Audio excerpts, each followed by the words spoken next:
एक नई वीडियो के साथ आज मैं फिर हाजिर हूं, आपका होस्ट दोस्त विक्रांत जोशी। आपका स्वागत करता हूं मैं आरएम शॉर्ट्स में, जिसमें हम लेके आते हैं दिन भर की स्पेस और डिफेंस न्यूज की टॉप 3 खबरें। तो चलिए जान लेते हैं। अपनी सबसे पहली खबर की बात करेंगे तो वो इसरो की तरफ से आ रही है। आपको पता है कि 2016 में हमने RLV का टेस्टिंग किया था, रीयूजेबल लॉन्च व्हीकल का टेस्ट किया था और यह एक टेक्नोलॉजी डेमोन्स्ट्रेटर था।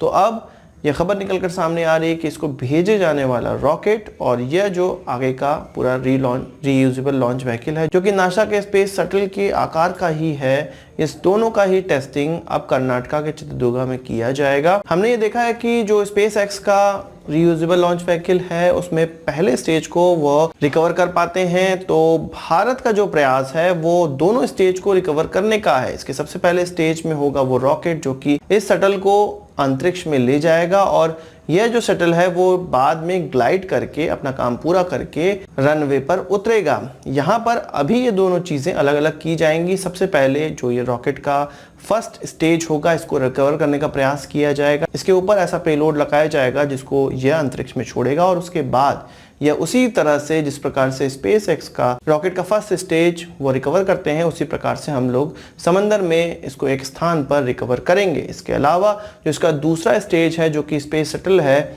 उसको हेलीकॉप्टर के द्वारा 3 किलोमीटर की ऊंचाई तक ले जाया जाएगा और तब वहां से इसको नीचे गिराया जाएगा। इसमें सबसे महत्वपूर्ण जो इसकी चेकिंग की जाएगी, इसमें लगा जो स्क्रैमजेट इंजन है वो किस प्रकार से काम करता है, ये ग्लाइड करके जो रनवे पे उतरता है वो किस प्रकार से उतरता है, इसके पूरा फ्लाइट डेटा लिया जाएगा। और दोनों ही स्टेज जब अलग अलग कारगर हो जाएंगे तब इनको आपस में मिलाकर एक संपूर्ण टेस्ट किया जाएगा। तो यही जो अलग अलग होकर टेस्ट होने वाले हैं उसको किया जाने वाला है आने वाले समय में और जल्द ही इसको कर लिया जाएगा। कर्नाटका में इसको किया जाएगा। इस टेस्ट की, जैसा कि मैंने आपको बताया, खास बात यह है कि इसमें जो नासा का स्पेस शटल जैसी आकृति का हमारा स्पेसक्राफ्ट है उसका भी टेस्टिंग होगी। इसके अलावा स्पेस एक्स द्वारा जो काबिलियत पाई गई है रॉकेट के प्रथम स्टेज को रिकवर करने की, उसको भी टेस्ट किया जाएगा। यानी कि फुल्ली हम लोग एक रीयूजेबल लॉन्च व्हीकल का टेस्टिंग करेंगे जिसका हर स्टेज रिकवर किया जाने वाला होगा। बात करते हैं अपने तेजस MK2 की। तो इसका अब ट्रायल स्टार्ट कर दिया गया है। MK1 जैसा कि हम जानते हैं कि इसको ऑलरेडी इंडियन एयरफोर्स में शामिल किया जा चुका है और कई संख्या में इसको आगे भी खरीदा जा रहा है। पर MK2 का भी तैयारी अब स्टार्ट कर दी गई है। इसके डेवलपमेंट का प्रोसेस स्टार्ट कर दिया गया है। जो अभी हमारा तेजस है उसके इंजन में थोड़ा सा परिवर्तन किया जाएगा। इसके अलावा इसमें अच्छा इलेक्ट्रॉनिक वॉरफेयर सूट लगने वाला है। इसका जो वेपन लोडिंग टाइम होगा वो बेहतर किया जाएगा। इसकी सर्विसिबिलिटी बेहतर की जाएगी। इसमें सर्वाइबिलिटी को बेहतर किया जाएगा। इसके अलावा इसके रडार की कैपेबिलिटी को भी बेहतर किया जाने वाला है। इन सब चीजों के बारे में तो आप जानते ही हैं। अब पोखरण में इसका ट्रायल भी स्टार्ट कर दिया गया है और ये फाइनल स्टेज का ट्रायल कहा जा रहा है। इसके बाद इसकी जितनी भी एक्सपेरिमेंटल डिटेल निकलकर सामने आएगी और इसमें अलग अलग चीजों को जो भी हमने काबिलियत बढ़ानी है उसको लगाकर इसकी पूरी डिटेल जब निकलकर सामने आ जाएगी तब हम एक नया तेजस MK2 देखेंगे और उसको फिर इंडियन एयरफोर्स खरीदने का प्रयास करेगी। बात करते हैं FATF की। आपको पता है कि 18 अक्टूबर 2019 को पाकिस्तान को ब्लैकलिस्टिंग करने पर फैसला आने वाला था। यह कहा जा रहा था कि FATF के द्वारा 27 ऐसे मुद्दे हैं जिनमें कंप्लायंस पाकिस्तान को करना है, पर एक मुद्दे पर ही उन्होंने केवल कंप्लायंस किया, बाकी किसी पर भी वो कंप्लायंस नहीं कर पाए हैं। पर फिर भी उसको 4 महीनों का और समय दे दिया गया है। इसके बाद कहा जा रहा है कि उनकी ब्लैकलिस्टिंग की जाएगी। सबको उम्मीद यह थी कि इसी बार उसकी ब्लैकलिस्टिंग कर दी जाएगी, पर हम जानते हैं कि अमेरिका उसको इस एशिया रीजन में भारत, रशिया और चाइना के बीच में एक इस प्रकार से फिट किया हुआ है कि ताकि इस क्षेत्र में अनस्टेबिलिटी बनी रहे और तब जाके उनके हथियार बिकें।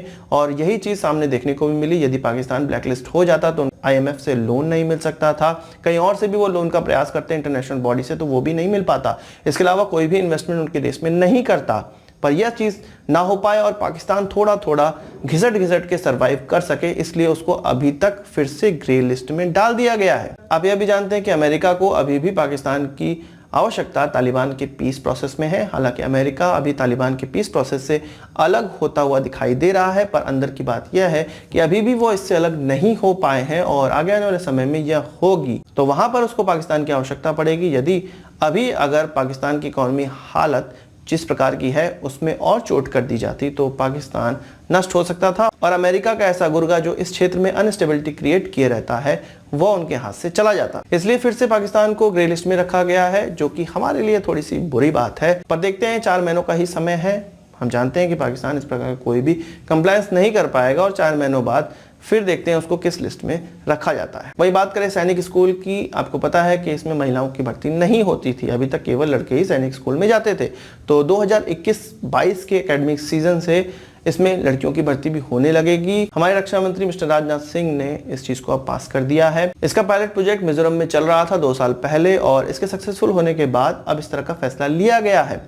यह जो समय अभी लगेगा 2 से 3 सालों का समय, वो इसलिए कि लड़कियों के लिए हर स्कूल में इंफ्रास्ट्रक्चर इस प्रकार का होना चाहिए, सहूलियत इस प्रकार की होनी चाहिए ताकि वो उसमें पढ़ सके। इसलिए 2 सालों का समय लिया जा रहा है और 2021 से 22 का जो एकेडमिक सीजन होगा उसमें लड़कियों की भर्ती भी स्टार्ट हो जाएगी, जो कि एक बहुत अच्छी चीज है यदि हम लोग जेंडर इक्वालिटी की बात करें तो।